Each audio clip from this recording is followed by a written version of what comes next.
Okay, how do I do this? Just go ahead and speak. I can hear you. Oh, okay. Well, I had a lot of sort of questions because I didn't actually think I could do this. And anyway, I think I can now. So I'm all set for it. Yes, you're here. You're doing well. Yeah. So That's the first step in it always. If you don't go, you certainly don't learn it. awesome. So what is your goal for this course? Goal is, I'm not really sure. I think I'm sort of I'm torn between actually doing and actually being at the moment. And I think maybe my project in the future is naturally going to be more being rather than doing. Okay, that sounds good. So I'm just going to mute you. Catherine, how about you? Hey, good to be here. So I guess my goal, I mean, I've been trained in lots and lots of different energy healing modalities, and sometimes I feel like my intuition is really flowing, and other times I feel like I'm not that connected. I've been interested in the Akashic records for years. Many of my friends are, can read the records, and I've read a bunch of books and practiced, and have never really felt like I really was confident in my own ability to connect. So when this came up, I just had a really strong yes. And I thought, okay, maybe this is the time. So, my goal is to really feel like I'm connected in a way where the information is sort of available, sort of at will rather than just sort of randomly. And I'm also a coach and a therapist, and I bring in a lot of different healing modalities into my work with my clients. So I'd love to add this to, my, what do they call it? My toolbox of things that I can offer clients. Yeah, it's perfect for coaches because you can use it as a tool to get additional insights into a client, especially when you're stuck and nothing else is working. Just peek into that record and get a little insight and I'll take off. Yeah. Yeah. And, in all the work that I've done, I always appreciate when the person I'm working with has a level of, intuition or connection where they can pull something in that might not have been, available or obvious, Yes. on this level. So it's always, I have just always wanted to have that ability to do that. And sometimes I say that intuition is flowing and I feel like I'm right there with the clients, and other times not so much. So this would be awesome. That's perfect. Thank you, Catherine. So Stuart, would you like to pop in? Because you've got a unique perspective. You've been doing what Catherine's talking about. Yeah, I mean, intuition is an interesting thing. Sometimes it just appears from nowhere and you just know what's going to happen, but you've got no idea where it comes from. And it would be really useful to, should we say, not control it, but to get more connected with it so that you can use it much more freely. And like,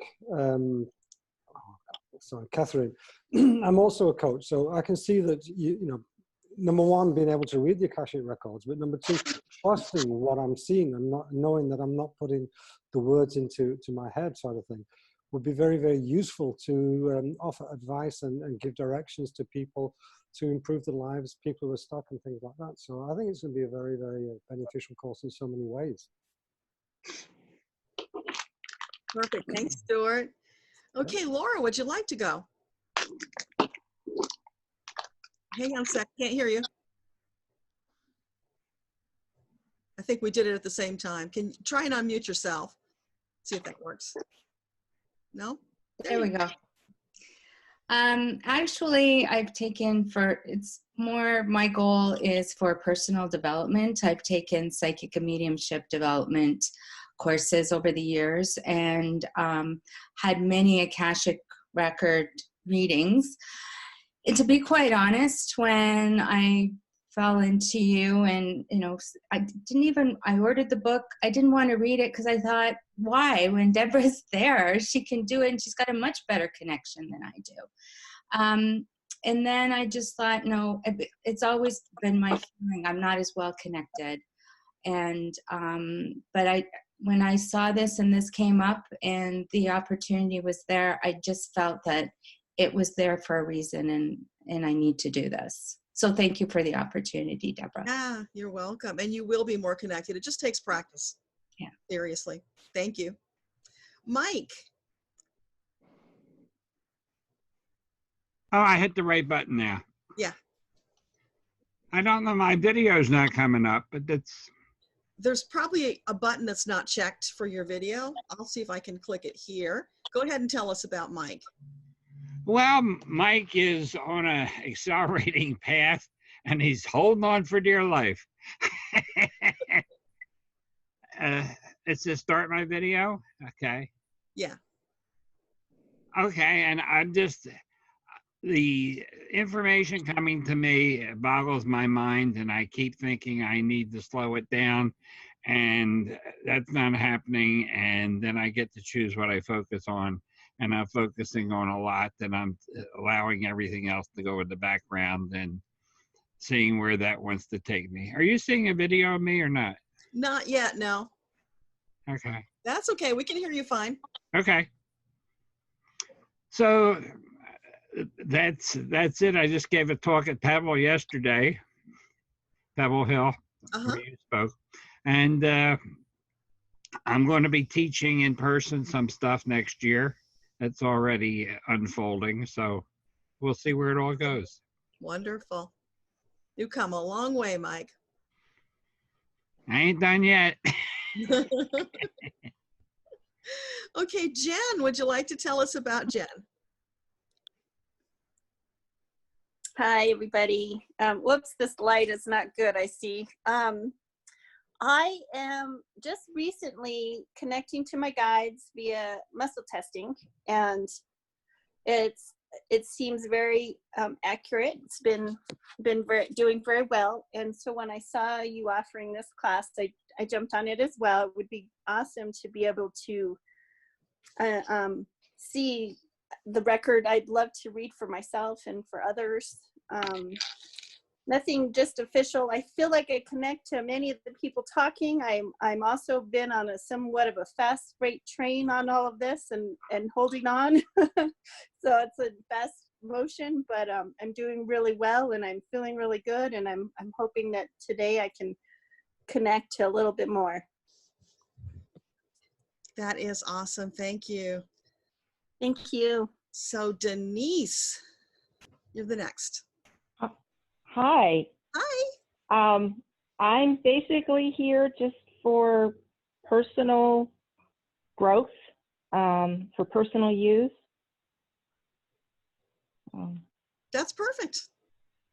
Yeah, this course is designed for whether you want to do it for personal use or if you want to do it professionally. It's all going to be the same process. I just had to pause my video and get my pendulums because I forgot to bring them out. Can you believe that? Because we're going to be talking a lot about pendulums. Does everybody have a pendulum? Yes. Yes? Okay, perfect. All right. So what I'm going to do is I'm going to mute everybody. I have a whole bunch of information to cover, so I'm going to push a lot at you today because I want you to spend the next week practicing. Now, while I'm speaking, if questions come up, go ahead and type them in chat. And you can find at the bottom, there's a little button that says, or a bubble that says chat. So you can click there and type in your questions.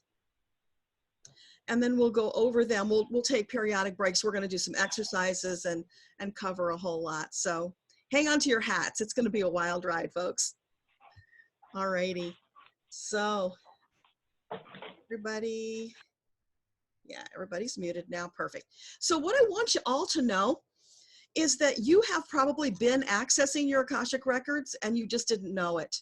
When I talk to people, I find out so very often that they are. And if you're praying, you're accessing your Akashic records.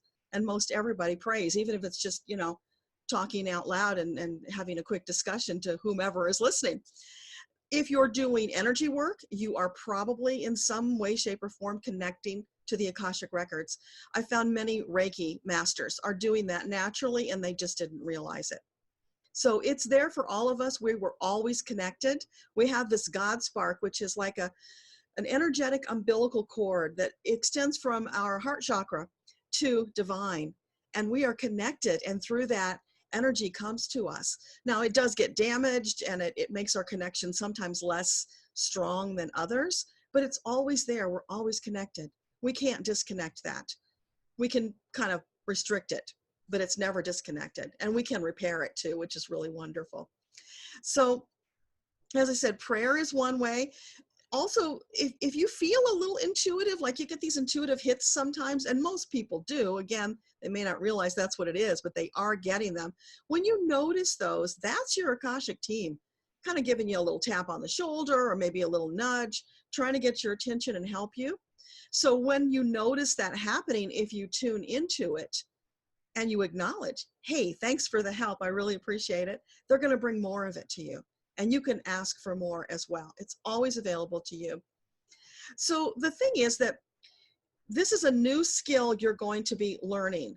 You're going to take it up way big notch from where you are now. We're going to do that together. And really all that's required of you is intention and practice. It does take a lot of practice. We're going to rely a lot on dowsing because that is the fastest way to get you connected and get that two-way communication going on fluidly. And then over time, as you develop that skill, then you move up, and you may not even need to use a pendulum if you don't want to. You notice I still use one. I don't need it because I do get the answers in my body. I feel them, or I get the, you know, the intuitive hits in my brain. But I like it because it's a focal point. So it helps when there's a lot of distractions, maybe like I do the live channeled events. This helps me to stay focused while I'm getting the answers. And I have a dog who's being crazy right now. Hopefully she'll settle down and leave us alone. Anyway, so you can always use it or not. It's up to you. And I will also show you how to use your body for applied kinesiology. Oh, she just pulled my plug. Hang on. This is not helpful, Sapphire. Usually she lays down and leaves me alone, but tonight she's not going to do that for some strange reason. Okay, get off my cord, please. Thank you. There we go. All right, sorry about that. So the other thing I want you to know is keep a sense of humor when you're doing this work, because the guides are constantly saying you need to lighten up. You need to have more humor, and she's messing up my screen too. So you need to have more humor. And the reason that's so important is because when you step into that space of lightness and a little levity and just feeling good and kind of, you know, fizzy buzzing, right? Good stuff. It shifts your energy, and that connects you more deeply, and it flows easier because there's less of that stress and worry that is blocking your signals. So it's really important. So I think when we went around, there were only a couple of you who are coaches. And that's perfectly fine, but I just wanted to call you out and mention that, as we did talk about with Catherine earlier, absolutely, you want to use this in your practice because it gives you that extra bit that you can serve your clients with. You can help them in a way that the average coach can't. So this is phenomenal, and I'm so delighted you've shown up to do this because, yeah, it's going to take you to the next level. So tonight what we're going to do is we're going to spend more time on dowsing because it's foundational. This is what you're going to build, that beautiful foundation that we're going to build upon over the next few weeks. So what we're doing here is I'm helping you to pass over the pitfalls that I fell into when I was learning this, because there was nobody holding my hand and showing me. I figured a lot of it out on my own. Some of it I got from courses, and I've cobbled it all together and then added my own experience to it so that we can go from A to Z way faster for you. So that is the beauty of this course. It has been in the works for years because I had to get to the place where I could distill it all and be able to communicate it to you in a way that was helpful. So congratulations to all of us. It's finally here, and I'm really excited to share it with you. So let's talk about ethics before we go any further. The ethics of the Akashic records are that you can absolutely read your own records. They're yours. They belong to you. Totally go, right? Go often. The more often you go, the better. The connection will get better. But when it comes to other people, you can't read their records without their permission. That's the ethics of the records. And so as long as you abide by that, all is good. Now, there are things you can get from their records that are kind of surface level things because they're obvious. We can see them in our third dimensional aspect when we know what to look for, and you will be learning about that. So like when I work with anybody, I take a quick look into their records to find out a couple things about them. I'm not doing a deep dive, I'm just taking that surface level. So that you can do, that's perfectly fine. If you ever try to access somebody else's records and it's really difficult, it's not flowing the way you're used to it, it maybe will feel kind of resistant or sticky, that means that person probably has some kind of energy blocks keeping people from entering their space. There are some out there like that. Once in a great while, I'll be doing a reading for somebody and I'll notice the door doesn't want to open if it's a door, or it's just really challenging to get the answers. And then when I stop and ask them about it, it turns out they're either afraid or maybe they don't want to know the truth. So they've got some resistance and blocks there. And they need to just relax and allow that to flow. So that's something else you might experience. But I just wanted to quickly go into the ethics because that's important before we move further. Now, the ways to access the records. Let me pull up the slides for you, and that will, okay, where did it go? There it is. I think I have too many things open. So there are many ways to access the records. Now, you probably all heard of Edgar Cayce. He did it through a trance, and that's because the energetic frequencies were so disparate between humans and the records at the time that, you know, it was the only way he could cross that great divide was in a trance so that he could totally release himself and then do his research. Now, thankfully, we've gone beyond that. We don't need to go into a trance anymore. We can just simply with our thoughts connect. Then there's also the psychic connection. So you can hear or see messages. Channeling is one way of doing that. We all have the ability to do this. It's just another thing that takes practice. And you will be getting closer and closer to that as you start with your dowsing and your inquiries and just tuning into that frequency. And pretty soon you'll be closer and closer to that level so that then it gets really easier just to kind of dial it up and make your connection. Then there's the intuitive knowing or feeling. Some of us are wired to be more intuitive than others. But if you've ever noticed that intuitiveness where just maybe in your gut you felt something, or a thought will just come into your head, you just know something and you don't know how you know it, that is your intuitive side kicking in. That is your team trying to communicate with you. So anytime you feel that, pay attention, take note of it, and then thank them and ask for more, because that also helps to grease the wheels, so to speak. So there's dowsing, which is what we're going to be working on. And with dowsing, what we're doing is we're looking for yes and no responses. Sometimes you'll get one that's neither yes or no, and that would just kind of be either it's a maybe or it's uncertain because events haven't come together yet to know what the true answer is. So we'll be working on the yes and no to start. Meditation is also a great way to connect with your guides. And you can find a number of meditations on my website that you can use to help you do that. But getting into that meditative state is a wonderful way, because there you are, you're relaxed, your energy is on a higher level, you're less resistant. And so if you just start getting these thoughts popping in that you don't recognize as your own, that might be your guides trying to connect with you. So again, invite them, have a dialogue, see what comes of it. Just allow it to unfold. Then there's the dream state. Now, you can set an intention before you go to sleep that you want to connect with your guides while you're sleeping. So as soon as you wake up, then you want to write that down so you don't lose what you got. And if you make that a habit, over time, you'll start to get more and more information. Then another way is just to be more present in your daily life and look for those signs and messages. You know, so many of us are getting angel numbers these days, or we might be getting other things that are just popping into our awareness and they are repetitive. So anything that shows up in a repetitive fashion, it's probably your guides. So make note of it. I recommend even writing it down, because if you don't get what it's about immediately, over time, that will start to come through to you. So as soon as you are reaching out to connect with them, they're going to be reaching back to meet you at least halfway, if not more, to help you get those messages. And then the other thing is just a combination of all of these things. Make up your own creative combination, because the thing is, we're all wired differently. We are each one of us unique, amazing souls. And the thing that works for you the most effectively is probably going to be slightly different than everybody else here tonight, and in the world for that matter. So just experiment, test, see what feels good for you and what makes sense for you, and just explore that and see what comes to you. Is that all making sense to you guys? Perfect. Okay. So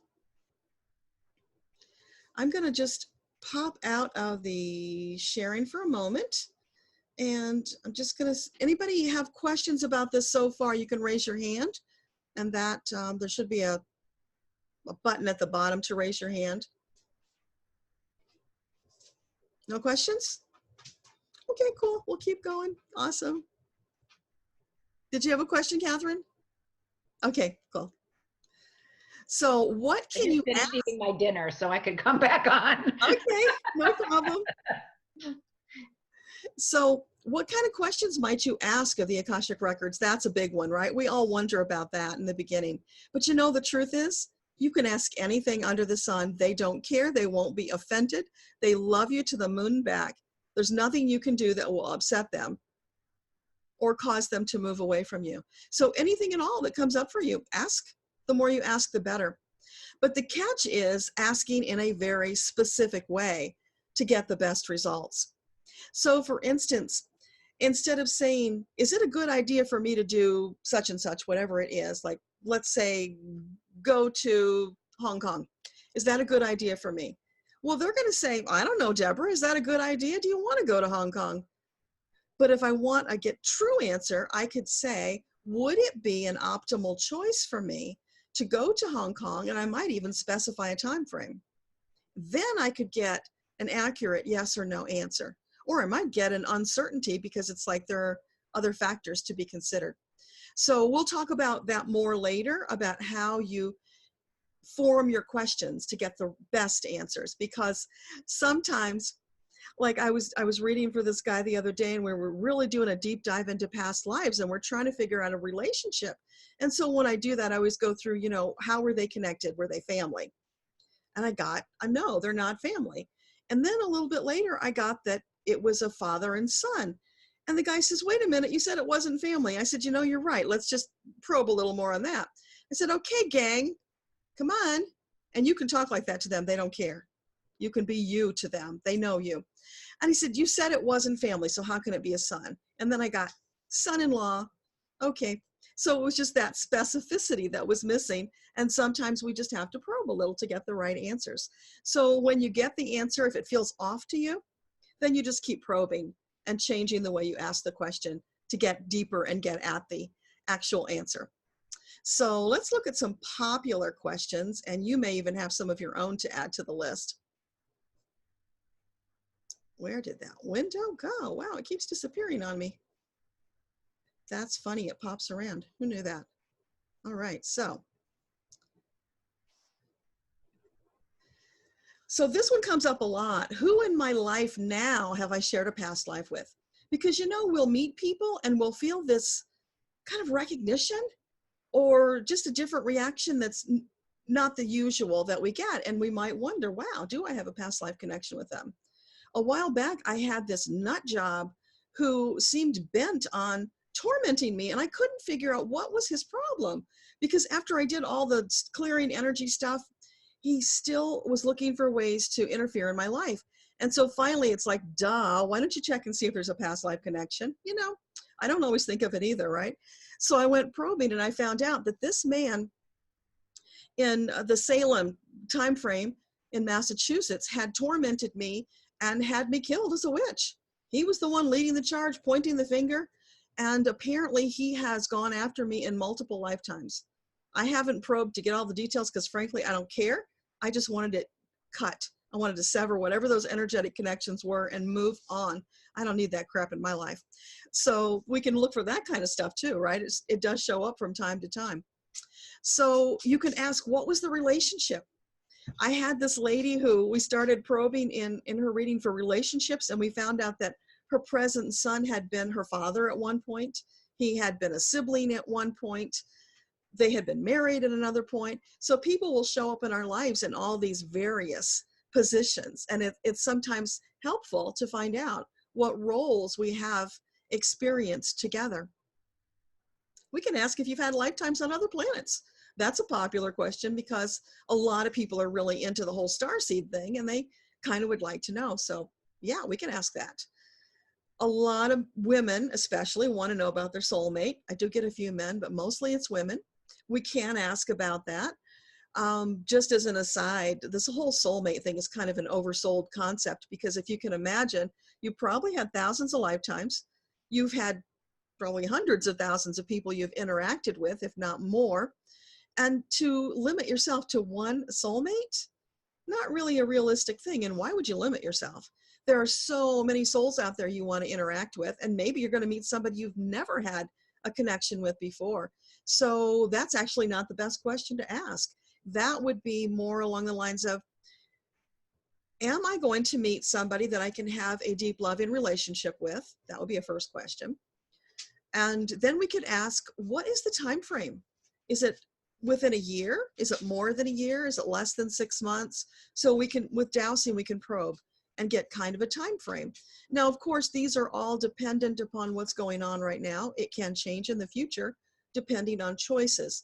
But what we're looking for is what's true right now. So there was another thought I was going to add there, but it's gone. All right, so we can ask how many lifetimes I've had. A lot of people want to know that. Frankly, it's not really all that important. It's just kind of a idle curiosity thing because does it really matter how many lifetimes you've had? What is that going to change in your world? Oh, doggy, calm down. And another thing I was thinking about, especially for you, Catherine, I don't know if you do chakra work with your clients, maybe Stuart, you do. You can ask about the chakras if they're balanced. If they're not balanced, which one or ones are out of balance? How much is it? You can even go percentages and find out. I mean, you can get really that minute with it. So whatever it is that's helpful for you to know, as long as you craft the question, you can ask about it. And of course, that's just a synopsis. All right, I see a couple questions, so let's pop out. Jen, you had a question? Go ahead. So I was just going to add to the soulmate thing, because I felt exactly the same as you. I feel like it's a little overrated, and is it the twin flame and this and that, and I just feel like it, like you said, we've had thousands of lives and thousands of partners and so forth. But I was recently told by 2 different people, I have written in my soul contract to meet my twin flame or something or another very soon, in the town I recently moved to. Just kind of a fun tidbit of information. So definitely got my curiosity sparking, and I'm ready. I'm ready. That's awesome. Well, Yeah. It absolutely can be that you have these old contracts, but the thing that I tell people when we do readings is that is actually an outdated utility that we don't need anymore. That was when our frequencies were lower. Now that our frequencies are raising and we're becoming more conscious as souls, we don't need a contract to draw us together with anybody. So we can actually release those old contracts because they act as an energetic drain on both people. And who needs that? We want our vital force energy. And actually, it is wise to try to sever as many contracts as you can, right? Anything that's tying you to something that previously agreed upon, if you want to have your choices now, right? Yes. Yeah. It's all outdated. It did serve a purpose at one time, but we're in a whole new age now. We don't need them anymore. So That I makes regularly, sense. I clear them for people all the time because it's like, if you want to get together with that person, you both have that free choice. You can do that. You don't need a contract to make it happen. Sapphire, can you please go lay down? Sorry about that. Deborah, can I ask a question? I'm not sure where the raise hand thing is, so I'm just gonna.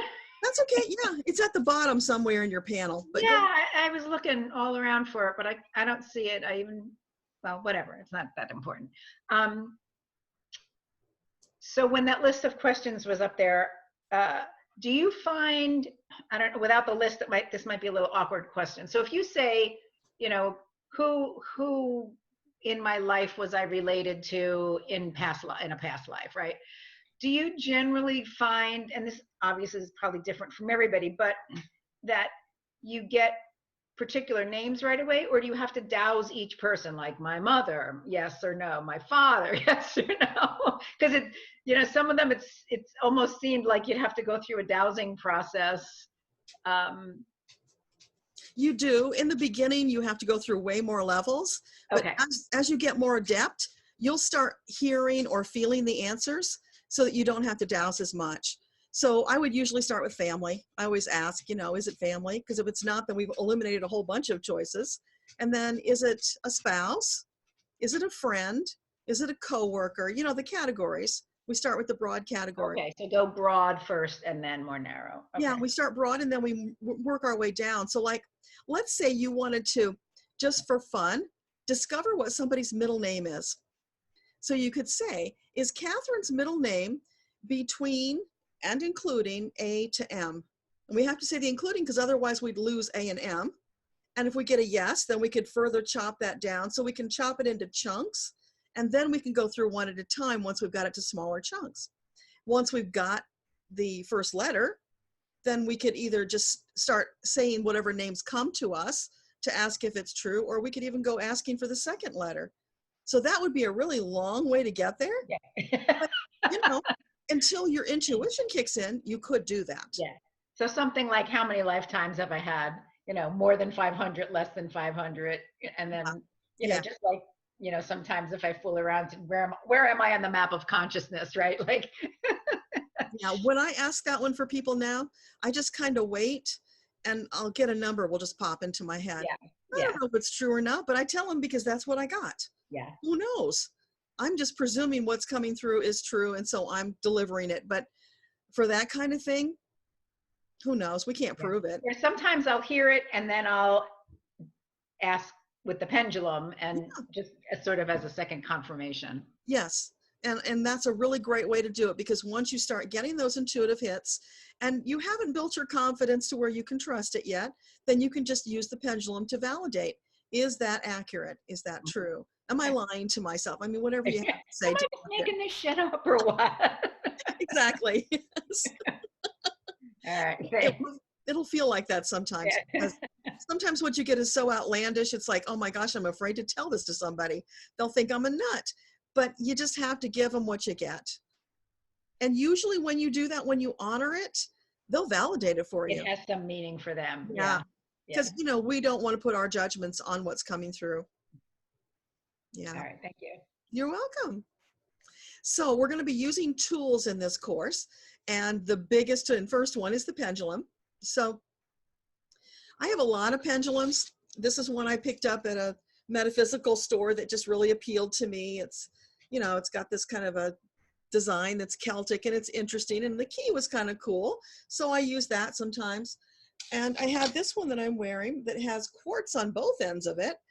I just use the one, the heavier one I like better. This was designed by a native Hawaiian man, and he imbued it with a lot of powerful energy. So I find this one really works well for me. They almost become like a friend after a while, which sounds crazy too. But when you use them a lot, it's like an extension of you, and you kind of have this relationship with your tool. So it's like, go use whatever appeals to you. People have these ideas about, you know, rules and regulations, which we'll talk about later. But as far as choosing a pendulum, just pick something that feels good in your hand, that moves well. Maybe you resonate towards it. It's totally up to you. There's no wrong here. It's just as long as it's something that moves well is important. Then there's your body. You can use your body as a dowsing mechanism. Most of you are probably familiar with, you know, the shoulder and the arm, the applied kinesiology, but you can do the same thing with your body and your fingers. So if you're not familiar with it, you just, you know, kind of make an O with your index finger and your thumb. You kind of hold it tight. And then with the other one, you pull and you ask your question. So if there's a little resistance, that would be a yes. And if it just easily breaks, that's a no. This is a really cool tool to have available if you're somewhere that you either don't have a pendulum, or maybe you're in a public space and you don't feel comfortable using a pendulum. Let's say you're on a panel on a stage and you don't want to pull out a pendulum then. That would be a little awkward unless everybody else is doing it. So you can sit there and do this under the table. Nobody's even going to know, and you can get your answers. It's really a lovely tool. And then there's another way of using your fingers. So you take your index onto your middle finger, and you get like at the second joint, and you just push down. So again, if it's a yes, it's going to resist. If it's a no, it's just going to go flat, just like your arm does, right? It's almost the same thing. And you can do it the other way if it's comfortable for you. It's not as comfortable for me. Mine tends to go the other way, but play with it and see. And you can switch hands too. Play with, yeah, isn't that weird? See, my index finger goes right over on top easily, but not the other way. It's harder.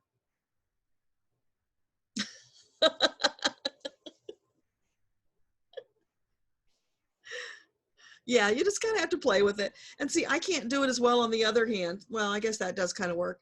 But I find for me, the right hand is not as accurate when I douse. So I encourage you to practice with that as well. Experiment with both hands and see if there's one that gives you more right answers than the other. I tend to be a left-hander when I write. So that kind of makes sense, except I do everything else right-handed. So I don't know why that is, but I've just discovered for me that the left hand is the more accurate one. There are a couple other ways to use your body. There's something called blink dowsing. Now this is kind of wacko, but you can decide that if the answer is yes, you won't blink, and if it's no, you will blink. I've played with that. It doesn't really work well for me, but I'm telling you about it because maybe it works well for you. And what a cool thing to have. Nobody's going to know what you're doing. And you can just be dousing like crazy in a situation and getting all kinds of information. Think how much fun that would be. And then there is body dousing with your whole body. So I like to use this one at the supermarket. So you go in and you pick up a bag of, or watermelons are good, or bag of oranges, or whatever kind of fruit or veggie, and you pick it up and you hold it in front of your navel. And you just hold it there and you stand straight up. Your feet are maybe, a little apart so you can stand nice and steady. And then you just ask, is this the best choice? Is it going to be sweet and juicy? Am I going to enjoy this? And if your body starts to sway forward, that's a yes. If it goes backwards, it's a no. If it does nothing, who knows? It's neither yes nor no. It's uncertain. So then you can try some others until you find one that you get a definite yes on. It's really fun to use it for things that, like watermelon or like grapes, or things that you don't know if they're going to be the best or not. And so that's a cool thing to do in the supermarket, I find. And it's actually can be a great conversation starter because people want to know what the heck you're doing. But you can also use it for things like supplements, anything like that. If you get a prescription from the doctor and you're not sure if it's the best thing for your body, douse it. I would encourage you douse everything, because right now you're like a baby and you're learning and exploring. And so just use it as often as you can, because the more you use it, the better you're going to get at it faster. Did you have a question, Denise? No. Okay. And Laura, you had asked about clearing and energizing the pendulums. I don't, and we're going to talk about that later. It's one of those things that's a personal preference. So other tools, I've got an access prayer for you and a closing prayer that you will use when you open and close the records. And that's something that in the very beginning, when you start doing this work, it's just a little ritual that you go through, and it's useful for that purpose, because you're developing this new habit, and the ritual kind of gets you into the right mode of thinking, the right energy. And so it's good for that perspective. If the day comes when you don't feel you need it, you don't need to use it. It's not necessary. I've practically stopped using them. It's rare that I use them, but that's only after having done it for a very long time. And so it's kind of ingrained. So it's almost as if in my energy and my mind, I'm saying, activate the access prayer without having to say it, if that makes sense. Jen, your hand is raised. Go ahead. Hi, thank you. I did have a question and a comment. Let me see. The question was about, and I think I know the answer you're going to tell me, but I had heard not to doubt the answers you're given. So you don't want to ask like the identical question over and over again, right? They're going to say, you know, hey, I already answered that, unless you need further clarification or something like that. Yeah. Well, You need- energetically, when you do that, you're saying, I don't believe the answers I'm getting. So you're not trusting the answers. And then all that does is causes the energy to be very fizzy. And then you're not going to get a good answer. So stop. When that happens, just stop. Either ask it completely differently or let it go. You know, try it another time. But in that Yeah. session, once you go into that energetic state, you might as well just stop, unless you're able just to pull it back and go in another direction. And then the other question I had, I guess it's a question or a comment. Maybe I'm intuitively doing this recently, but I've been using my ears. You know, when you go up like in an airplane or change elevation, your ears pop. Yeah. That is what I'm using to ask my questions. And so when both ears pop, it's like a strong yes. Sometimes I'll get nothing. It's like a maybe or an unknown. So maybe that's the body thing I'm using. I thought I might share that. It might work with some people. That's Occasionally I'll yawn or something right at the moment. I said, okay, I'm gonna need to ask that again. That's funny. I haven't heard that one before, but if it's working for you, awesome. It seems to be Using it. working. Yes, I thought I would share that, but thank you. Yeah, thank you. So then another tool we're going to use is journaling. It's really, really important to keep track of what you're noticing, where you're seeing ahas and shifting, because if you don't, there's this thing called the apex effect. And for the coaches, you're probably familiar with this. You work with somebody and you help them. And then it's like they are not giving you credit for the work that you've done together because they've forgotten how bad it was when they started. So with this process, it's going to be very similar. If you're not keeping track of your progress and the things that you're noticing, you're going to forget about them, and you're not going to have all that information as you're moving forward. And then it's almost like you discount the impact. But the secondary reason is that all of these things that you're noticing are part of messages and connections with your guides. And as you connect them, it's like pieces of a puzzle. So if you write them down, you've recorded them, over time, you're going to be able to look at that path that you've gone on. You'll connect the dots and you'll probably get a greater message. So you don't want to lose that. You want to keep track of it in some fashion. And then the last tool is laughter. It's really important to have a sense of humor and not to get too serious when you're dowsing. You want to be very light. You want to be emotionally detached, because anytime you're dowsing for something that, oh, if you're feeling a little desperate and you need an answer, you're not going to get the right answer. It's going to probably be wrong every time because you're just not emotionally detached and you're skewing your results. So the laughter and the lightness will help you not to do that. And then if you do need an answer to something that you just can't detach from, that's when maybe you can call on a friend to help you. So I would encourage you guys, if you want, to connect with each other, maybe be dowsing buddies. Or if you know somebody who's a dowser that you can connect with. So when you do reach those places where, gosh, I'd really like to get this information, but I can't because I'm not detached enough, then maybe you can swap and douse for each other. That's really useful. So the pendulum, we talked about that a little bit. You can use anything you want as a pendulum. You can make one, you can buy one, you can have multiples. It's totally up to you. In the old days, some of you might remember, they used to take a pencil and stick a pin into the eraser and hang it on a string.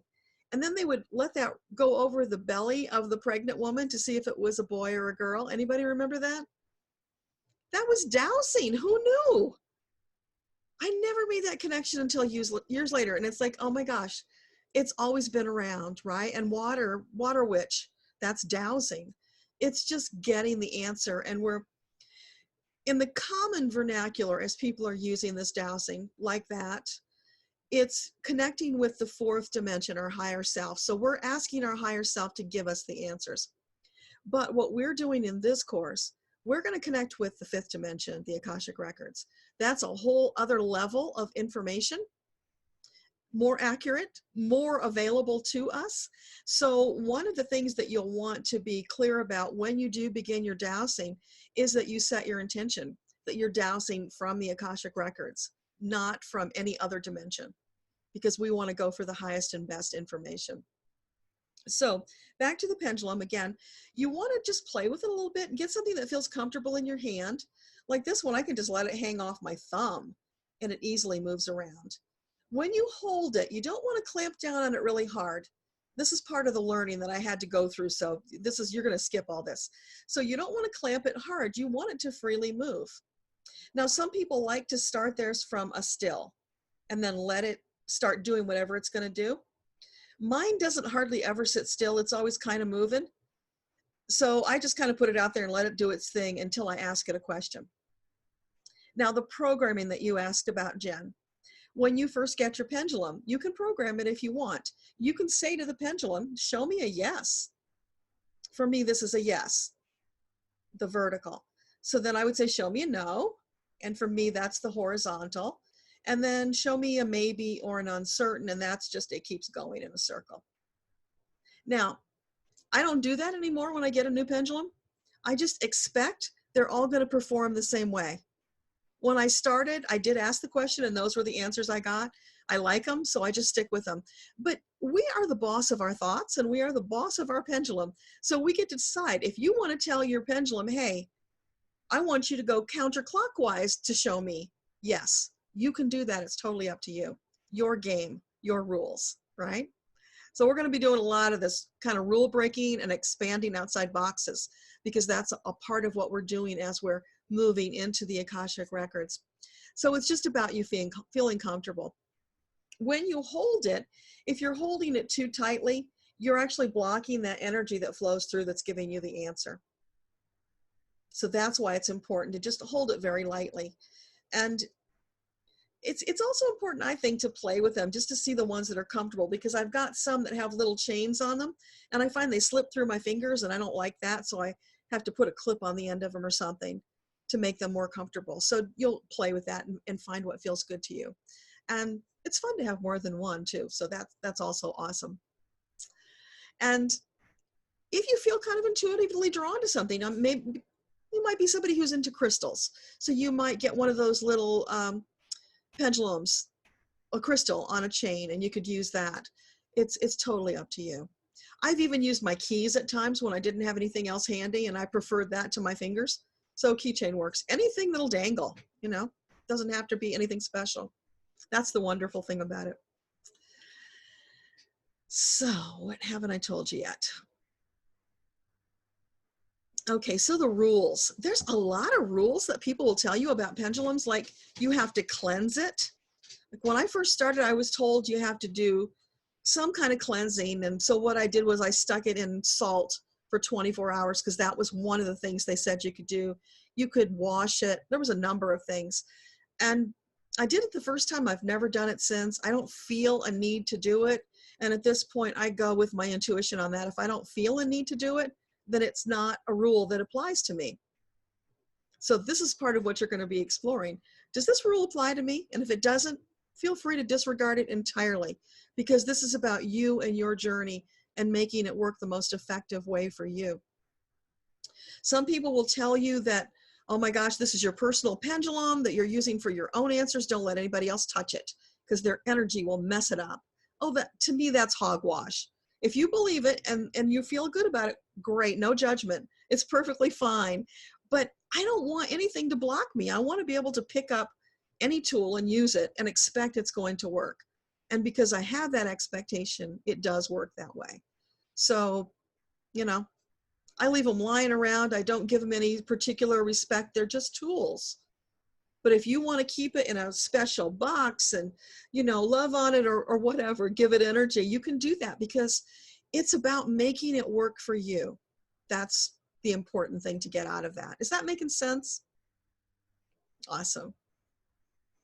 So as we move through this process, I'm encouraging you to keep an open mind. Experiment. Because when you do that, it allows you to discover new and more effective methods that will work for you. Like if I hadn't allowed myself to do that, I would still be following all those rules that somebody told me I needed to follow that really make no sense for me. You had a question, Jen. Go ahead. Oh, your hand is up. Sorry, I'll put it down. Okay, thanks. Yeah, it must have been from the last one. Yeah, Thanks. probably. Thanks. Okay. So be conscious of limiting beliefs when they show up in your life, because you, as an awakening, expanding soul, do not need to sit in the box. You want to break out of that box. Anytime you come up against words like can't, must, have to, should, always, that's a clue to you to look a little deeper and find out, is that true? Because usually when you look deeper, it's not. Anytime I run up against I can't, for instance, I don't want to be limited in anything I do. So I look at that and I say, really? Well, how can I? And somebody said I have to. Is that true for me? Do I have to?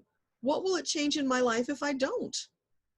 So this is that expansion I'm encouraging you all to look into. Once you start doing that and you start realizing that it's time to question everything, let's not accept these arbitrary rules that have been put on us by society anymore. And guess what? We're all going to climb out of those boxes and find out that there's so much more to our journey, so much more expansive than we ever thought it could be. And that's when it gets really fun. So just know you are free to bust out of all those old paradigms. They don't apply to you as an awakening soul. Any questions so far? Other questions? Okay, so why don't you all pull your pendulums out and just play with them a little bit. See how they feel. See what yes and no and maybe is for you. Let's just see if you have any questions about that. So I'll give you just a few minutes to do that. You've got extra help, Catherine. Yeah, clearly Lulu wants to take the class with me here. That's awesome. Play with the pendulum.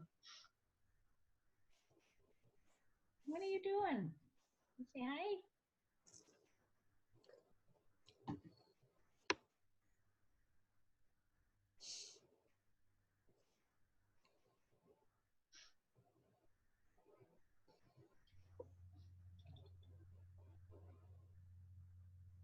What's this?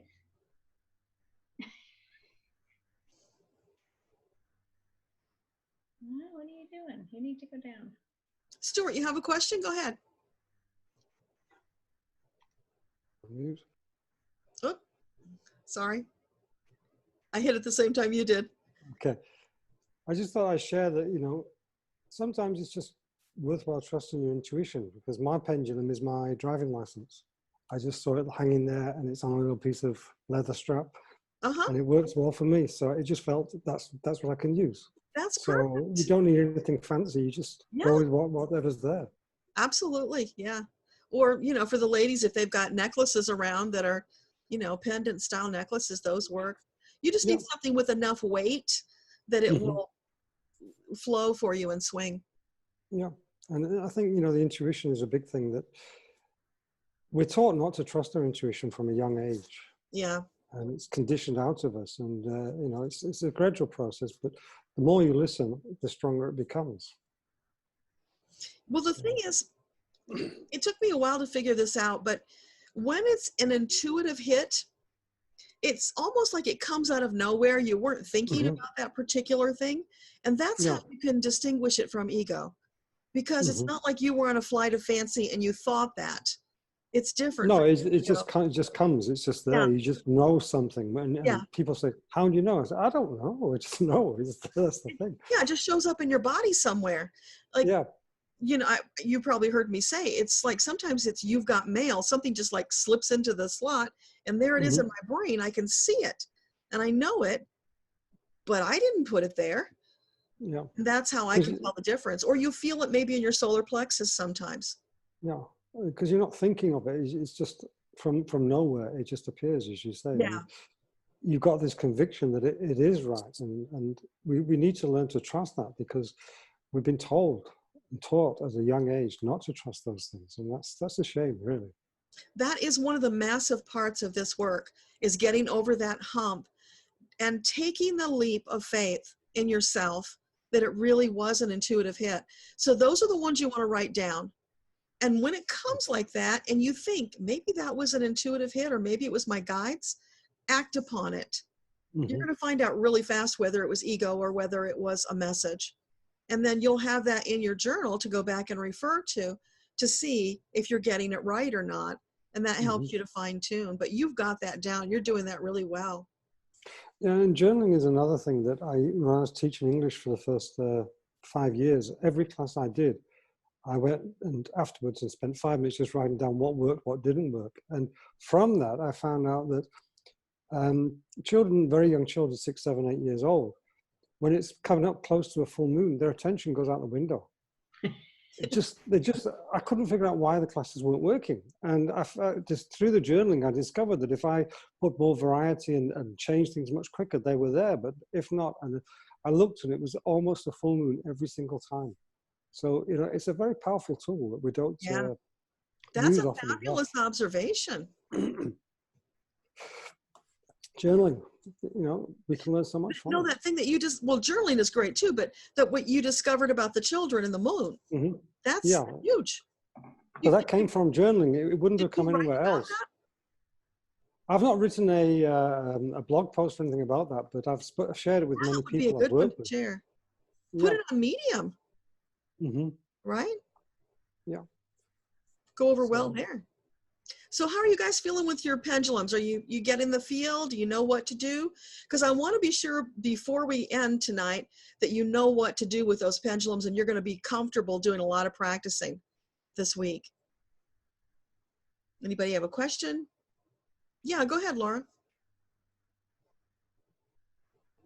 So I had the problem with this fine pendulum. I always had to hold on to it tight because it just slips, like you said. And I just tried tying it around my thumb the way you suggested, and it's fine. And I even asked, is this the optimal way? And I don't think I've ever had such a strong yes on That's this. awesome. Yeah, so thank you for that. Yeah, you're welcome. Yeah, I had one like that, and I put one of those little clips things, like a roach clip kind of thing that I get at the craft store. I put that on the end of it because then I could hold that easier. Or sometimes you can wrap it around your finger. You can do that too. It's beautiful, Catherine. I was just showing it because it does have something on the other end, so I can just hang it over, and it's enough to catch it so it doesn't slide down. That's another thing. If they're too long, I don't like them because then they wildly swing. Yeah. And it's okay if they wildly swing because it's a real, definite answer, but I find that's too slow for me. So I like to have them a bit shorter so I can get the answers fast. Now, here's another thing I don't want to forget to tell you. You can be dowsing like a whole long list of things, and you can just go one right after the other. So ask the question, get the answer, go on, ask. You don't have to do anything. Just let it keep swinging. It'll stop and change directions to get your answer, go to the next question. You can whip through a whole page of questions really fast that way. Some people think they have to stop and do all this stuff in between, but no, you don't have to. You can be real efficient with it. Hello, can I make a comment? But I can't find out how. Yeah, go ahead. I've been using muscle testing for 20 years, 40 years, because the medical profession didn't understand that muscle testing was dowsing, but they did know what a pendulum was. So pendulums were a definite no-no. But I've always sort of done a little pendulum work every so often, and I was just asking it about using it, and it goes, nah, stick to the muscle testing. It's far superior for you. Yeah, it's already working for you, so that's perfect. Have you done the thing with your fingers, either this one or this one? Yeah, it's kind of interesting because I used the two fingers together for a long time because that was very secretive. And then I guess it's osteoarthritis, I got a bent finger, which I didn't know was part of it. So I thought, maybe not, Well, a big part of this is being grounded, because the energy needs to flow from divine through us to the earth and make this circuit. So if you've got that bent joint, that might be interfering with the energy traveling through and giving you a correct answer. So just use a different method, that's all. Try the blink dowsing, you might like that. No, I mean, I'm quite happy with my methods. And in fact, that still works. It's just I was a little more careful on the left hand so that I didn't bend that finger too. Oh, that's awesome.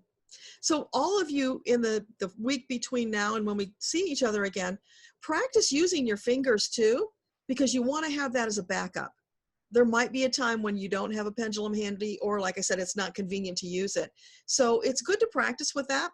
And the thing I'll share with you is that when I learned to do this, I didn't like it at all. I found it really hard to get answers because what I didn't know was that I was just looking for a little bit of resistance. And I was like, ugh. And it's like, it's really hard to tell if I'm getting a yes or not because I was holding really, really tight. And no, like the pendulum, you're just holding it firm. And if it resists a little bit, that's a yes. If it just slips right through, that's a no. So you want to practice with that too and get good at that. So let's pop back over to the slides. Say one thing. Yeah, go ahead. One thing I've found with the muscle testing is that if I started in a kind of what you might call a negative state, it didn't work. I had to make sure I started from what I call a positive state. Yes. I guess this is one of the things we find out of the sequence and how best to get your good results though. Yeah, you really need to be grounded and be in that positive, light state. You don't want to be in that heavy, negative. Right. You know, if you're having a bad day, it's probably not a good time to douse. Right, right. Yeah. And it was just the way I chose the questions too, and I hadn't realized that It's you huge. can actually choose Yeah. it from a negative or from a positive question. You know, Yeah, negative doesn't work. so simple. Yeah. Yeah. Okay, thank you. The Akashic is all upbeat and positive. There's no darkness or negativity there. So Right. we always want to be going from that direction. Right. Yeah, like I ran into this lady who was telling me that her grandson had this dream of being a professional football player. And so she doused for him to see, is he going to be a professional football player? And she got a no, and he was just devastated. And I explained to her, well, you didn't ask the question in the best way to get a reliable answer. So try it again and ask, is there a likelihood that he will be a professional football player? If you get a yes with that, then you can go on and say, is it highly likely? Is it probable? And you can get it closer and closer. And of course, that's a future event. So future events could change, but we could at least find out right now, is he on a track to have that goal? And it turned out he was.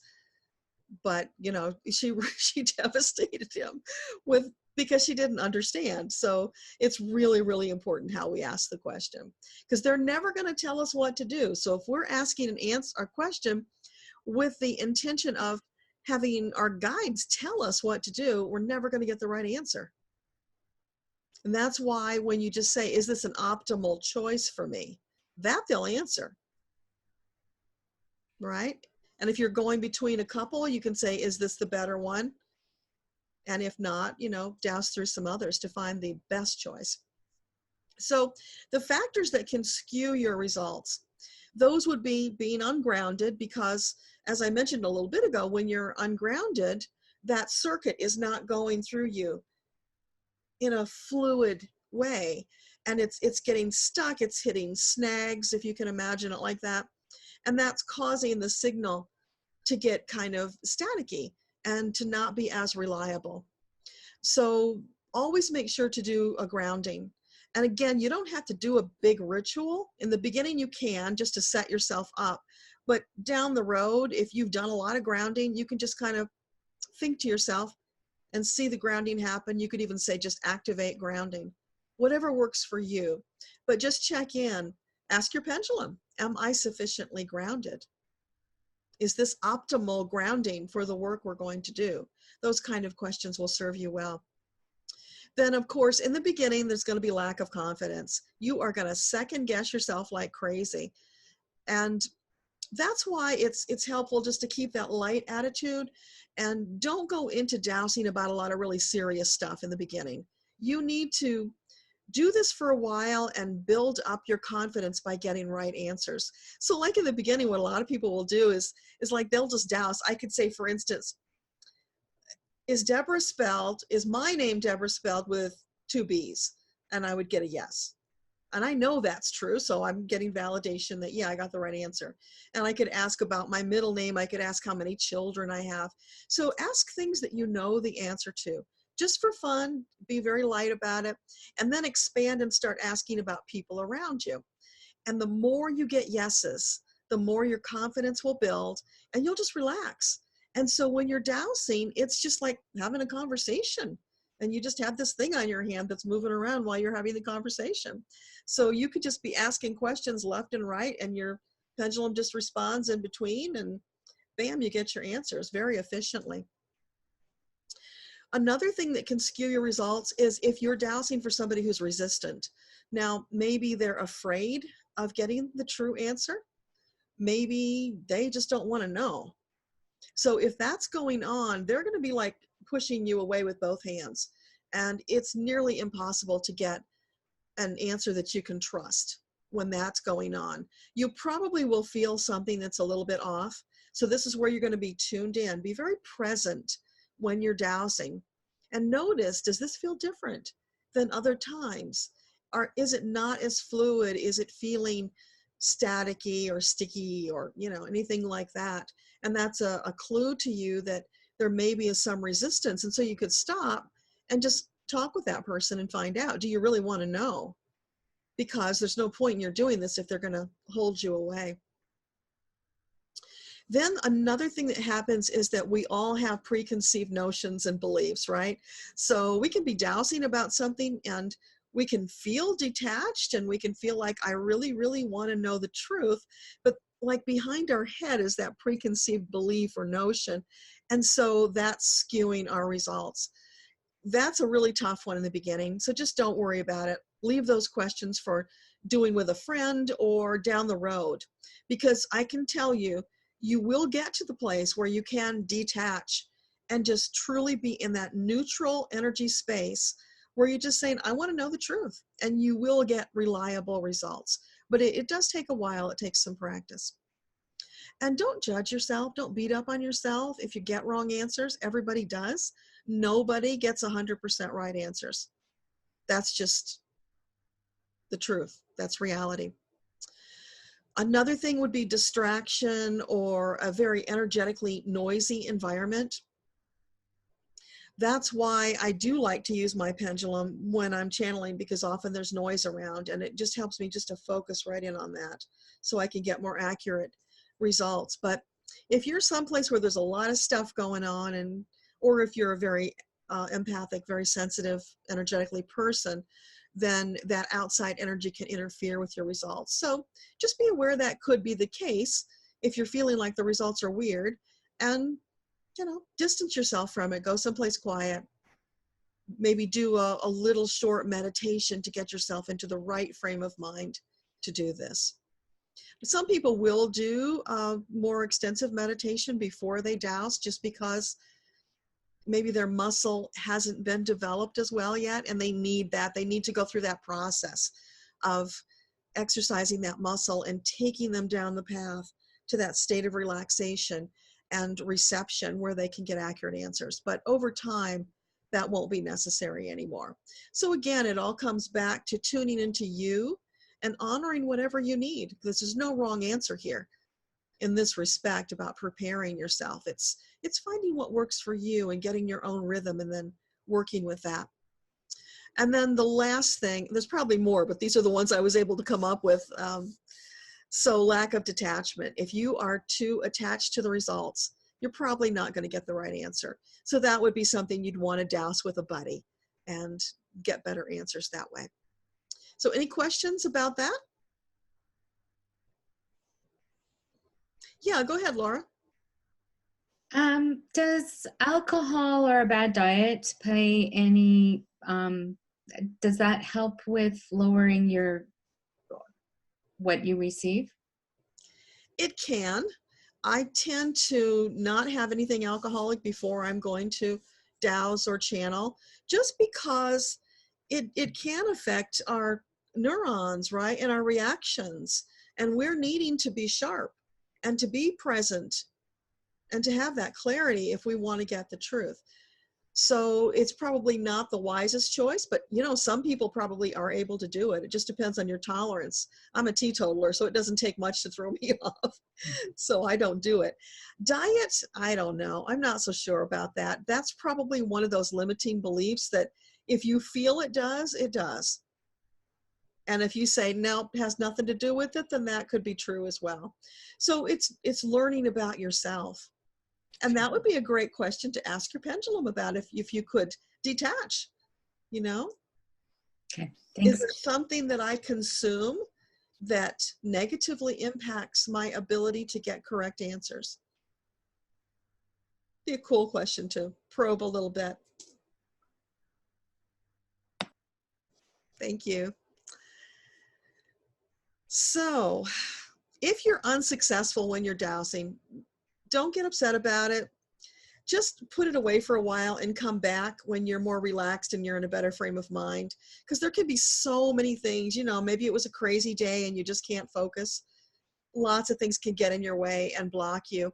So rather than getting more frustrated and then that chips away at your confidence, just stop doing it. Those are red flags that are telling you that, this is not the best time to be doing this.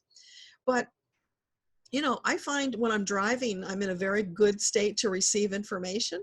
And if that's true for you, you could be doing your finger dowsing while you're driving and just kind of be in that open, accepting space and see what you get. So lots of experimenting, different situations and different kinds of questions. Just play with it a lot and see what you find, and be sure to journal about it, because you're going to take that information and use it as you go forward in the next week, because we're going to be dowsing about some more deeper stuff next week. So you want to be in a place where you're feeling comfortable and you're getting that flow. And then you're going to find, once you've practiced a lot, that you can just pop in and out. You could just pick up your pendulum while you're in the middle of your day, ask a couple questions, put it down, and go right back to work, and no big deal. And that's kind of the space you're going to come to eventually, where everything is just no big deal. It's just, I'm going to douse now, bam, I do it, get my answers. Go ahead, Catherine, you have a question? Yeah, I was just kind of playing around while you were talking, and I'm wondering about sort of a neutral response versus an actual no. So I started just with, have I given birth to 5 children in this lifetime? And it didn't move. And then I said, have I given birth to 4 children in this lifetime? And it didn't move. And then when I asked about 3, I got a yes. But I'm kind of curious why it wouldn't have said no with the 5 and the 4. Like it just stayed neutral. Probably if you ask the question in a different way, you'd get a different answer. It's one of those things. Yeah, I'm not sure how you could better ask that question, but it feels like the question is not quite structured properly. Yeah, at first I just said, I made it, I don't remember whether I made a statement or asked the question, I have given birth to 5 children, and it didn't move. And then I added in this lifetime, because I thought, well, maybe, That's a good point. Yeah. Lifetime. So, and I had a pregnancy that didn't come to term. So that's why instead of just saying like, I've had this many children or whatever, I was very clear. I have given birth to 3, So anyway, just kind of curious, because I've had that happen other times where it just stays neutral when it seemed like it would have been a clear yes or no answer. Because there's just a little bit of fuzziness there. So I would try maybe something like, is it true that this body, this vessel, has given birth to 3 live children in this timeline, or whatever you want to say? But, or is, just, is it true this body has given birth to 5 live children? Maybe just putting the live in there makes a difference, because there were more than the 3 pregnancies. And that's just, well, that's why I said give birth as opposed to I've been pregnant, or even I have, because technically, even if a pregnancy didn't come to term, there was a child that I, Yeah. So, That is one of those really tricky things that can trip you up. So it's going to be different for everybody what the best way to phrase it is. So just experiment with it. If you know somebody who's had, let's say, miscarriages, you could play around with, how do I structure this question so that I reliably get the correct answer? And I don't know why, but it felt to me when you said it that way, that even though you said giving birth, it was connected to pregnancy. And so if you say, has this body given birth to, somehow that felt different to me. And I can't really put a finger on why. So you'll get those intuitive things too. It's like, okay, how can I change this? And usually it's just a little tweak to get it to come out more accurately. yeah. I just thought it was interesting that I got a very clear yes on 3, which is how many children I do have, but I didn't get anything on, the 4 or the 5. Yeah, there was just that Just curious. uncertainty there hanging there because there was more than one pregnant or more than the 3 pregnancies. Yeah. That would be my best guess. Yeah. It's not an exact science, and you're going to find this more than once. So this is where you get to be detective and you get to figure out, how do I restructure this sentence? And over time, you're going to kind of develop your own system that'll work for you. Probably won't work for anybody else because it's a very personal kind of thing. And, when we're dowsing, it's drawing on all of who we are and what we are. One other thing also, I don't know if you were connected to the 5th dimension when you were dowsing. So we talked about that earlier. And there's at the end here, we're going to go through the access prayer. So you could try before you douse, just do that really quickly. Oh. Be sure you are connected. And that's going to get you better results than just going in and maybe only getting as far as the 4th dimension. Okay. Thank you. Yeah.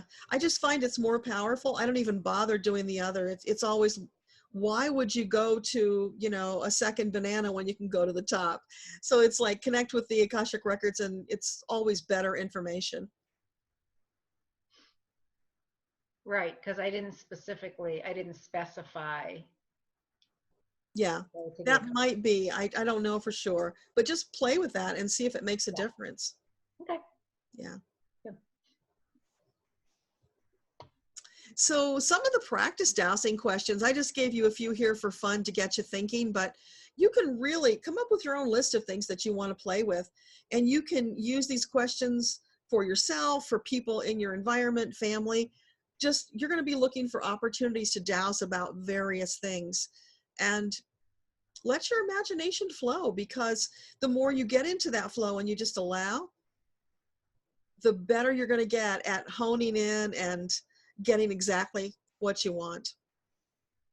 So, you can ask if somebody's married or single, if they have children, and if they do, how many, what kind of work they do. For the what kind of work they do, that's going to be more of an intuitive thing. You're going to be dowsing, but while you're dowsing, you're also going to be just allowing yourself to pull that down from the Akashic records and see if you feel anything. And if anything pops into your head, say it. Even if it seems totally ridiculous, say it, because that's going to help you also connect to that intuitive side to add to what you're doing with your dowsing. And so the middle name thing we talked about earlier, where you could go through the alphabet. You can also douse on charts. There are some things I do in a couple of readings where I might have a chart that's got 3 or 4 columns and maybe 5 or 6 rows. And so to douse that, I would say, is it column 1? Is it column 2? Until I find the column, and then I would start with the rows. Is it whichever row? And then when I isolate the column and row, if there are multiples in that, then I go through each of those. So that's another thing that you can do. Yeah. They do that with the emotion code, right? I think so. A lot of people use that kind of a methodology. I know this one psychic who has a lot of charts. So like she'll go through the elements, and she'll go through, metals and organics and all kinds of really complicated stuff. So you can take this as far as you want to take it. You could even make your own dowsing charts if there were things that you were looking for on a regular basis, so that you wouldn't have to go through as many variables. You could really quickly isolate what it is you were trying to go for. Like life lesson is a big one. That's one of the things I look for in readings. And so I have a chart with columns and rows and all of these life lessons, so I can quickly find what the life lesson is. Did you say you created your own charts, or can you find sort of like pre-made charts? Both. You can create your own, you can find them. Yeah. And with the ones that I found that are pre-made that I use, I'm adding to those sometimes, because once in a while I'll find that nothing on that chart matches this person. And then I have to go with the intuitive. Okay, what is it? Give me the word. And eventually the word will come, and then I add it to my chart. So it's kind of a living, growing, expanding thing. It's so interesting because years ago, many years ago, like 20 years ago, I was trained in theta healing, but I didn't use it enough to get really comfortable or confident with it. And plus I was a therapist, so it was awkward to try to use in that setting. And then years later, I realized EFT was like theta healing with words. But there was that protocol where you ask the questions. So anyway, it just reminded me that that might be a really helpful thing to use with some of my clients who are curious about their own trauma And you can combine pieces of them. I've done EFT for years, and I was playing with Ho'oponopono, but somehow it didn't really resonate for me. It just felt off. And then one day I was inspired to combine the two. And so I was doing Ho'oponopono on the tapping spots, and it worked. Oh, I've done that with clients. Yeah, it's very effective. So just flow with that. Take all those things that you know and combine them into your own unique process, and let your intuition and your inspiration guide you, because I think what I'm feeling is that you are going to come up with something new as you combine all this unique to you. Yeah, I love the idea of having the protocols though, like in the emotion codes. Yeah, I'm gonna go back and look at theirs. Thank you. Yeah. I don't want to take up everybody's time with this, but I love when it's like, oh, there's that thing. Yeah. So you might find that you can combine pieces from all of those modalities. Yeah. Into something even better, which is beautiful. Yeah, I love that. Awesome.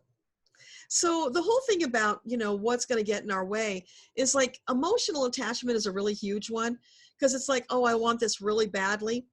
And that will be true for you and potentially somebody you're dowsing for, because, if they're very emotionally attached to the result, you're probably not going to get the right answer.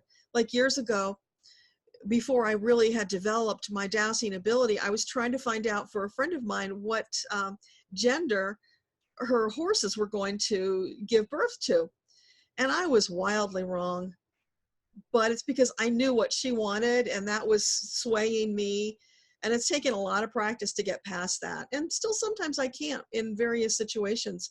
So if you can't, you can't. No big deal. Use it on things that it works on. Don't use it if it's not working.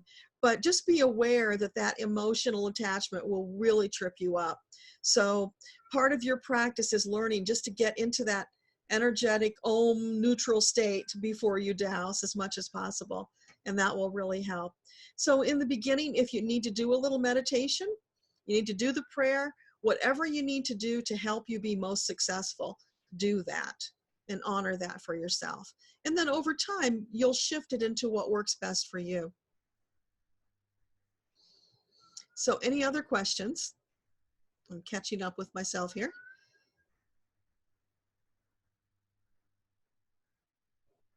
Oh, the other thing is, ritual can be really important for some people. If it's not for you, don't worry about it. But if you feel like, hey, I want to light a candle, I want to use essential oils, maybe I want to use an instrument, if any of that's important to you, then incorporate it. Make this your own sacred ritual that you do. And, be playful about it. Sometimes I'll pull out some kind of percussion instrument because I just feel like I want to add at that time. It's totally up to you, and it can be different every time as well. Now, the whole thing about the prayers that I want to say is there is an access opening prayer, there is a closing exit prayer, and they can be very powerful. They help you set the mood, they help you shift into that energy, but only use them as long as they work for you. because I found that I kept forgetting to close. And then I'm feeling like I'm wrong. Oh, I screwed up. I didn't close. And I was taught that if you don't close, you're going to be walking around in this silly energetic state where you get confused and, you know, it can negatively impact you. But that wasn't true for me. If I'd forget to close, I didn't notice anything different than if I did close. And so one day I thought, well, gosh, if it's not affecting me, then why do I need to even worry about it? And so I kind of stumbled my way through and figured out that, why do I even want to close? Don't I want to stay connected all the time? And so I stopped closing. For you in the beginning, I'm going to encourage you to do it only because you're feeling your way through it and you want to find what works best for you. So it's always good to try it the quote right way and then experiment until you find the way that works for you, because what works for you might be totally different and probably will be from what works for me. Now, when you do these, it's perfectly fine to do it aloud or you can do it silently. It's totally up to you, whatever works best again for you. Now, if you're somebody who's already proficient at meditating, you'll probably find that you can slip into this energetic space really quickly to access your records, whether you're dowsing or you're just doing intuitive hits. So use that, jump in, allow it to flow for you. But if you're getting stuck, if you're finding it's really a challenge, then use a meditation. You can make up your own. You can use one of mine. It can be very short. It can be long. Again, it's totally up to you and what feels most comfortable. And then what you're going to discover after you do this for a while is you'll be dowsing, and before your pendulum answers, you'll feel it in your body. And that's when you know, okay, I've just upped it to the next level. And now I'm getting those intuitive hits and I'm acknowledging and I'm recognizing. And then be very present and look for that. So like sometimes you'll see when we get to the part about gifts, which we're going to do next week, there's 8 gifts. And so when I douse them, I look for the numbers rather than the names because it's easier to go 1 through 8 than it is to say all the names. So one day I was inspired to see in my mind a dial that's spinning, like almost like a roulette wheel with the 1 through 8 on it. And so I would see it spinning, I would see it stop at a number, and then I would validate with my pendulum. So it can evolve like that. And again, this is something to be playful with and see how much fun you can make it and how it evolves for you. I don't think I actually put the access prayer here. I'm going to send it to you, but for right now, I think I'm going to just paste it into chat so you can see it. That's probably the fastest way. I need to make a slide for that. Okay, let's do that. I think I have to stop share to get into chat, right? Okay, so here we go. Come on.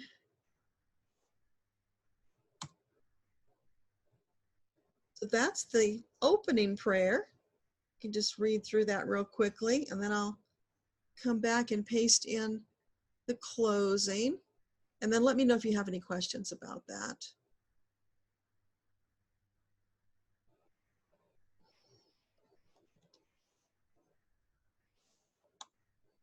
And you'll notice they both use the thank you, thank you, thank you at the end. And that's just kind of an intentional, energetic thing that's really good to do because gratitude is so important in this work that we're doing. Jen, you have a question. I did. I almost hate to go here, but when you're emphasizing to set an intention, and I noticed the prayer states, you know, of the light. I knew a girl that doused regularly. She considered herself awakened. She could see spirits. She self-confessed being surrounded by demons.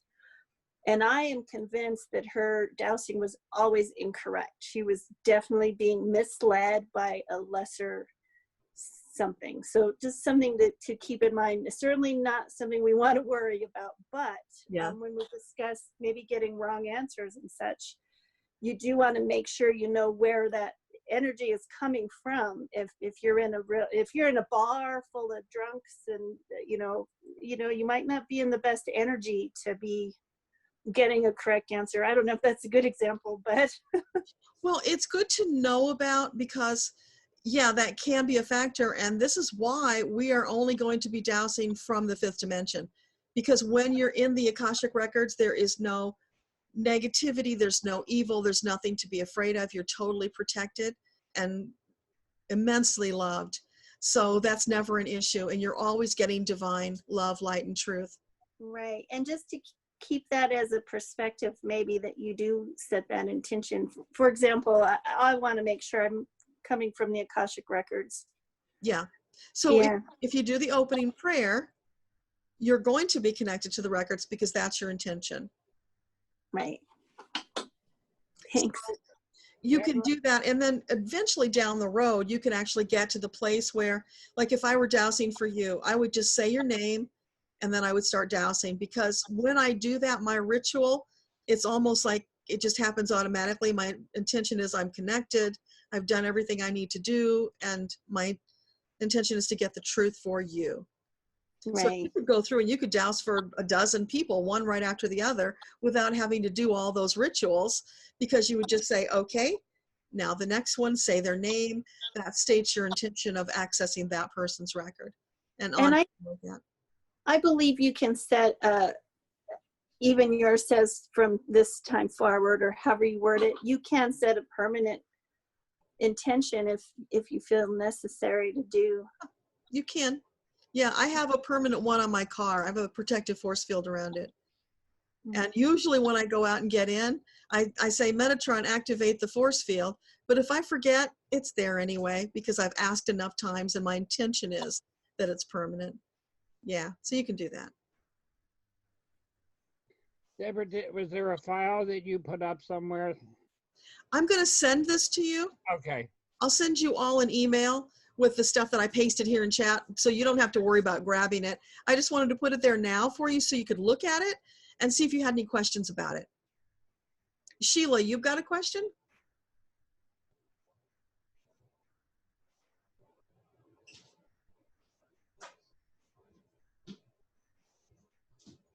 Sheila, did you have a question? Thank you. I can hear you. Go ahead. I don't have one, thank you. Oh, okay. All right, your hand was up. I must have missed it earlier. So did you all get a chance to just briefly go through those prayers? So you can see they're pretty simple, straightforward, nothing fancy. You can write your own. You don't have to use these if you don't like them. So just to clarify, so it says to open my Akashic records. So obviously this is if we're doing our own. If it's for someone else, you just put the name of the person. Yeah, insert their name. Yeah. Of so-and-so. Yeah. Yeah. It seemed At obvious. the beginning, you're probably just going to be doing yourself. But yeah, when you shift into other people, then yeah, you just insert that person's name. Okay.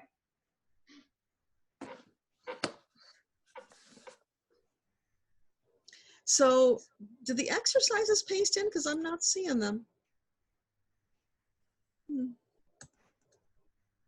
There we go. Okay.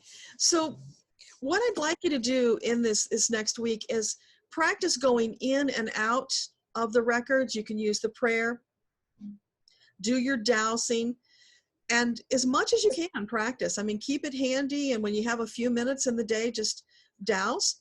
If you run into questions, just shoot me an email. I'm here. See how you're feeling about it. I'd like us ideally all to be ready next week to feel more confident about your ability to get the right answers, because we are going to dive into your gifts. And that reminds me, I wanted to show you. We'll bring the slides back up. And then we're just about done. Oh, I didn't talk about the future, so let's talk about that real quickly. So if you're dowsing for the future, which you can do through the Akashic Records, this is how you would phrase it. So is blank, whatever it is, an optimal choice at this time? You can say, is it highly likely that, and whatever that is? Is it probable that? And then you can go into, okay, if it's true, approximately when? Is it less than a year, more than a year? And you can kind of narrow it down that way. You have a question, Catherine? No, that was the question I just asked. But this chart is a little confusing to me. I'm not sure I'm. Okay, yeah, it was somehow it was I was only seeing half of it on my screen. Now it's better. Okay, erase it a little bit. Maybe that helps. Yeah, we talked about this earlier, but I had the slide here, so I thought I'd just go over it. So yeah, this we just talked about too. Here's the one I wanted to show you. We're going to talk about this more next time, but these are the 3 aspects of your soul. So when each of us were created, we got a gift, which is a little more than half. We got a soul tribe, which is actually our planet of origination. And you can see that's a bigger chunk.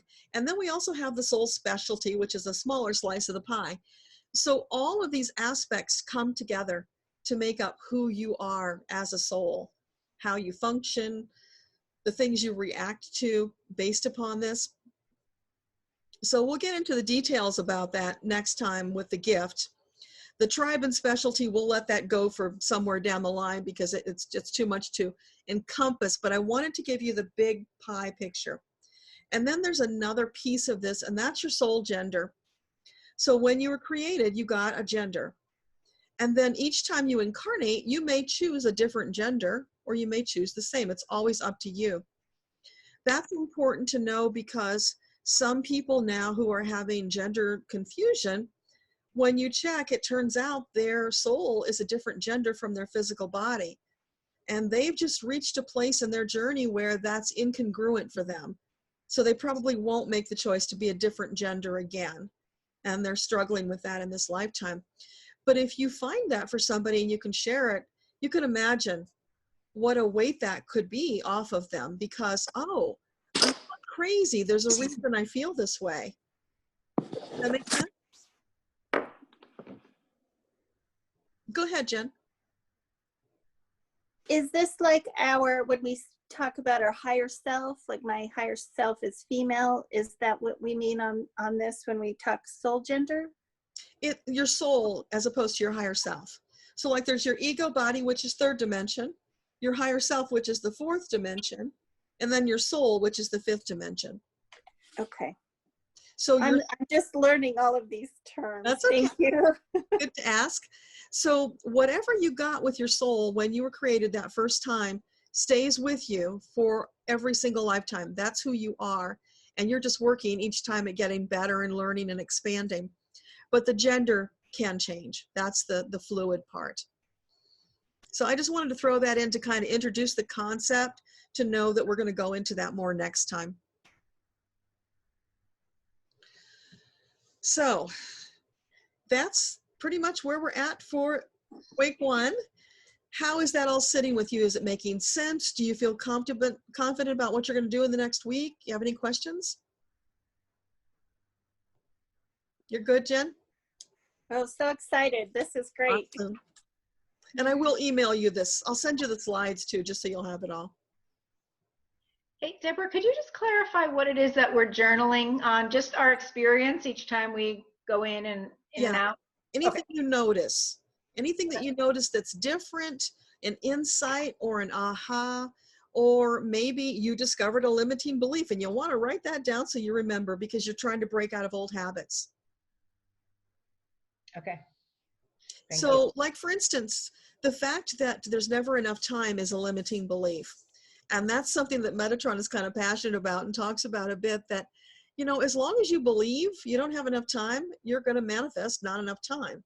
If you instead believe and maybe even make it a mantra that I always have more than enough time to do everything I need to do. And when you calm down and you breathe and you flow, you will always have more than enough time. But we tend to get into that rush state and we start thinking, I don't have enough time, I don't have enough time, I don't have enough time. And what do? We get into that frenzy, everything seizes up, and that's what we manifest, not enough time. Did I just totally confuse you?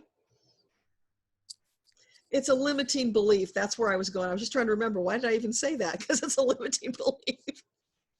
So as long as we're working on limiting beliefs, that's a really good one to get out of our vernacular.